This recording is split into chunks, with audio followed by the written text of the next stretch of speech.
علاش اري مهيب الشامخ ينجم يكون تصدي الموسم للكلوب، وعلاش شفنا فرحة كبيرة من الملاعبية والجمهور بعد الفيكتوار كونتر جيبس.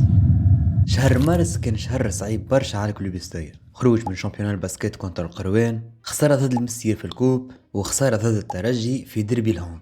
الافريقي كجمعية ديما الوضع العام فيها يأثر برشا على السيكسيون الكل، وكيما الوضع ينجم يكون باهي كيما زاد ينجم يكون خايب. ماتش جابس يذكر جمهور الكلوب برشا ماتشات تعداو في دي سيزون اخرين، حامل في 2009 باجا 2021 وتطاوين 2022، والليستا مازالت طويله وين الفريق دخل ضامن الربح والريزولتا ما كانتش كما توقعوا.